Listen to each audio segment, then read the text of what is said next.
am Claire, and you might have heard of the Irish Election Rides Tumblr blog, irishelectionrides@tumblr.com, which is described as Irish rides running for election. This is kind of like this, except that it's Irish people running for election based on promises that are partially or wholly undeliverable in respect of the positions for which they're running. It's not as catchy.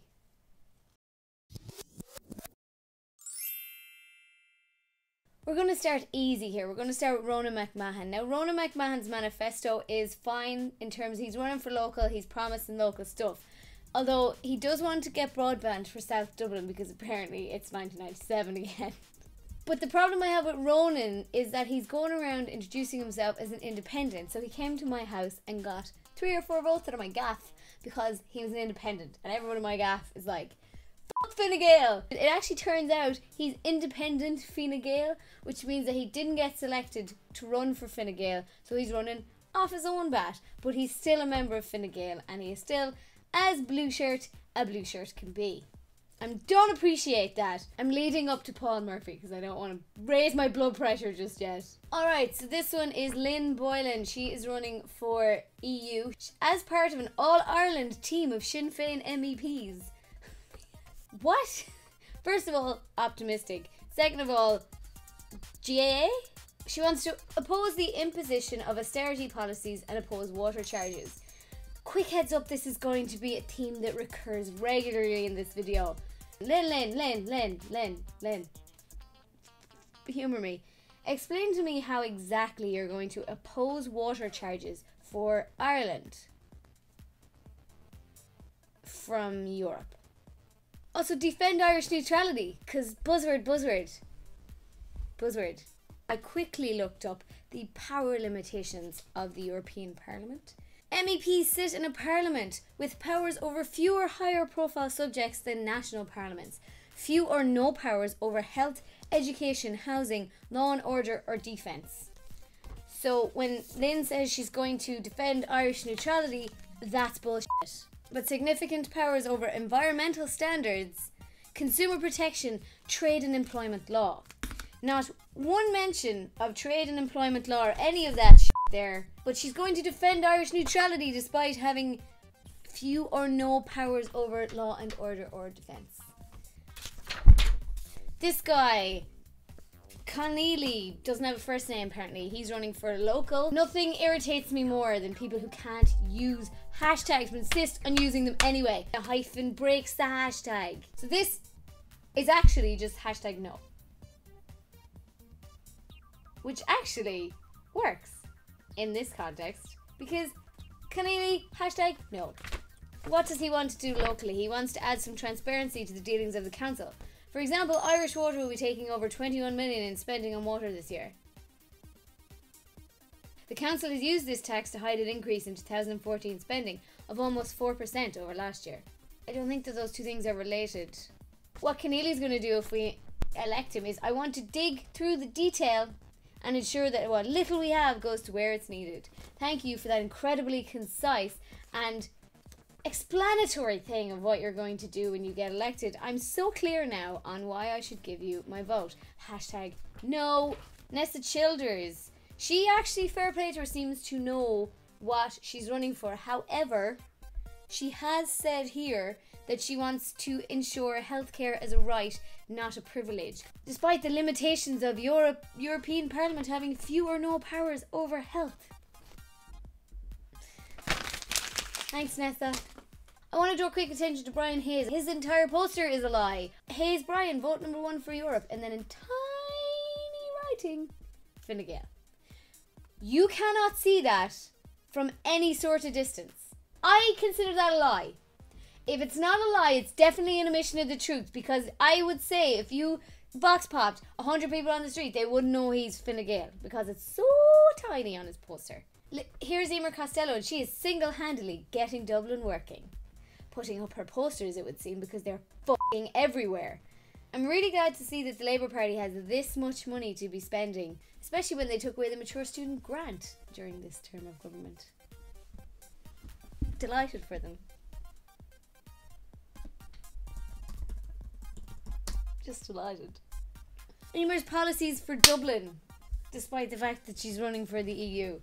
Emer Costello, the most visible candidate in this election, promises that the achievement of Dublin's potential to be one of Europe's best cities to live in, because every Dubliner deserves to enjoy the benefits of new technologies and ways of delivering services. Again, Emer, you're gonna have to run me through this. The fuck has the EU got to do with that?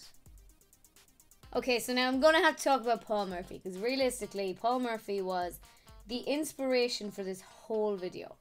I live in Dublin, spoiler alert, so I've seen Paul Murphy's posters everywhere. He's running as a Dublin candidate for the EU, or whatever.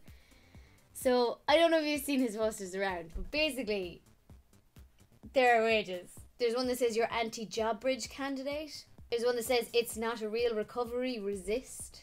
There's one that says for real jobs and decent wages, vote Paul Murphy. There's one that says water tax, 240 now, 580 soon. Reject the water tax candidates, vote Paul Murphy #1.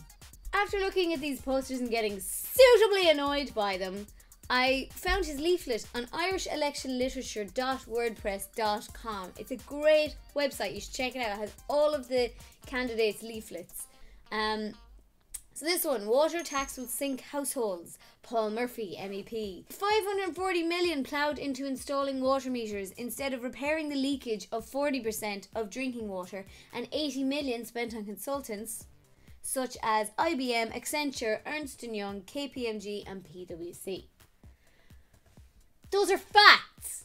That is not what you're going to do when you get elected. You can't just say fact and then pretend that it means you're going to do something about it. Like, you can't he's just saying shit that happened, and buzzword, elect me, water tax, household charge. Also, one of his posters says he's against the household charge. Excuse me, Paul Murphy, but the household charge no longer exists. It is now the household tax, which you would know if you paid it. Paul Murphy on his website has said he's not paid his property tax because, and I quote, I am boycotting this tax in solidarity with the thousands of people who are opposing this austerity tax and currently have revenue stealing it from their wages and welfare payments.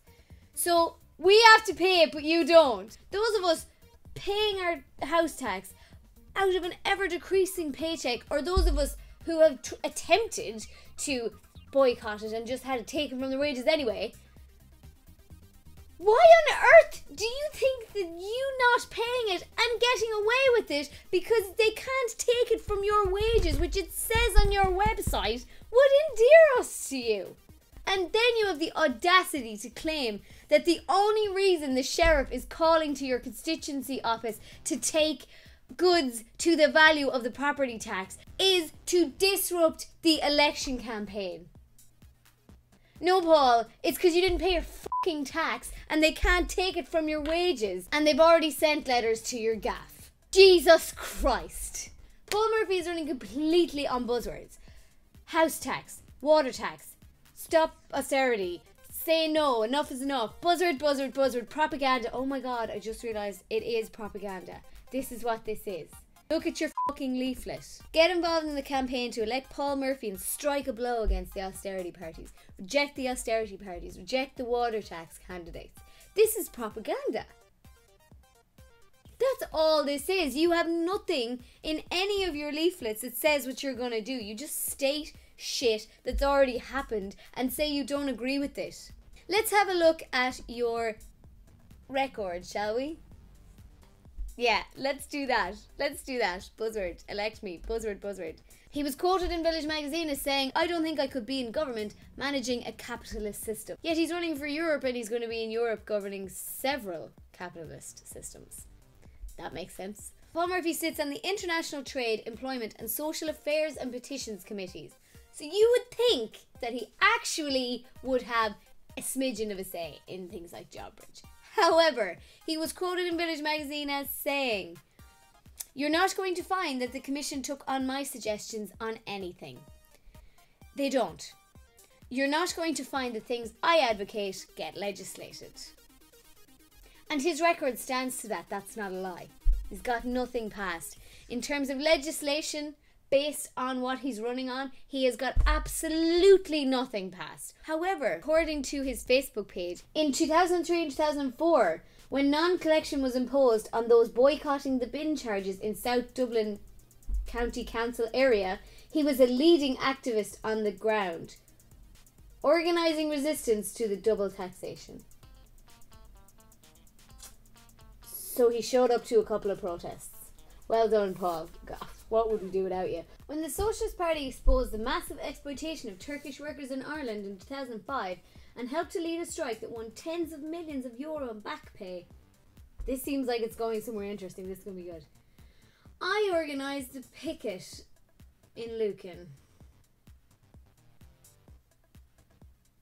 Are you fucking for real? Another issue I've been very vocal on. Being vocal on an issue just means you show up to protest and you speak out about it in the media. It means you actually fuck all in terms of actual change. A giveaway of our oil and gas to Shell and imposition of an unsafe onshore refinery and pipeline near Rossport, County Mayo. Free the Rossport 5! Hashtag buzzword. Pity that doesn't apply in Dublin, isn't it? As well as being active in the Dublin Shell to Sea group. Oh, I see. I see what you're doing there. You're localising it to where it's relevant to you. Their work was commenced on the refinery site in 2006. I made regular visits to the area to participate in protests and assist the campaign. Well done. I mean, some would argue it's your job to go to this shit, so you're actually getting paid to be there, where the rest of us are taking time off to protest things we care about. But I'm so glad to hear that over the last 10 years you've shown your face at a lot of protests. Maybe I'm wrong here, but I thought the point of getting involved in politics was to actually affect change. To get legislation passed that would change things for the better. I thought that was why people got into politics. Anyone can show their fucking face at a protest. I've shown my face at loads of protests and I'm not running for election based on the back of it. Paul Murphy is the anti-Jobs Bridge candidate despite having never put forward any legislation with any sort of alternative to Job Bridge. Is he against people getting jobs? There are many problems with Job Bridge. There are companies abusing it, there are companies using it to get free labour, there are companies who are putting up till workers as a Job Bridge internship. Okay, there's way too many problems with the system. However, you can't just say this is terrible, vote for me because you hate it. You have to say I'm going to do something about it, or I'm going to change it, or I have an alternative. He sits on the goddamn International Trade, Employment and Social Affairs and Petitions Committee, okay? So if anyone, he is in a position to put forward some sort of legislation through the committee that EU-wide would restrict and limit abuse of internship systems, which would then naturally cover Job Bridge. But he hasn't done it, and he won't do it, because in his own fucking words, they're not going to find that the things I advocate get legislated. And I don't believe it's because nobody listens to him. Although, if nobody listens to him in Europe, should we really elect him to Europe, by the way? But I think it's because he's all fucking talk. And this is my problem with a lot of the election candidates this year. They're all talk. This one, going to offend Irish neutrality when the EU has no fucking power over defence. So irritating. I can't. My problem is not with any politician or anyone ever standing up and saying, I dislike A, B, C, and D. That's fine. What my problem is that they're implying that they're going to do something about it. Paul Murphy's posters say, stop the water tax, vote Paul Murphy number 1. That gives a clear implication, and I would argue promise, that he is going to do something to change it, and he cannot, and he will not, and he has not. There's so much more I could say about this, but I've actually given myself a pressure headache, so I think I'm going to go have a glass of water or something. If you are going to vote in this election, and I think you shouldn't waste your vote, you should use it. However, unfortunately, we have a very large pool of piss poor candidates to choose between. Search all the candidates in your area, read as much as you can about them, and pick the least piss poor candidate to give your vote to. That's how I'm going to do it. And hope that doesn't bite me in the arse in 2 years' time. I put out a call on Twitter for election candidate literature, and someone actually did send me one. They sent me Phil Prendergast, Running for Europe. Something I noticed on Phil Prendergast's leaflet. First of all, there's a crossword on her leaflet. Obviously, she just ran out of words and didn't have enough space and used the crossword to fill it. I mean, that's what it looks like, and that's 100% what I think happened. But what struck me in particular about her leaflet is that she has a Snapchat. I'm going to send Phil Prendergast a Snapchat of this video. This is sort of a selfie, isn't it? Amazing. Subscribe to youtube.com/Clisare. Send to Phil Prendergast MEP. You can actually just send her pictures. You can just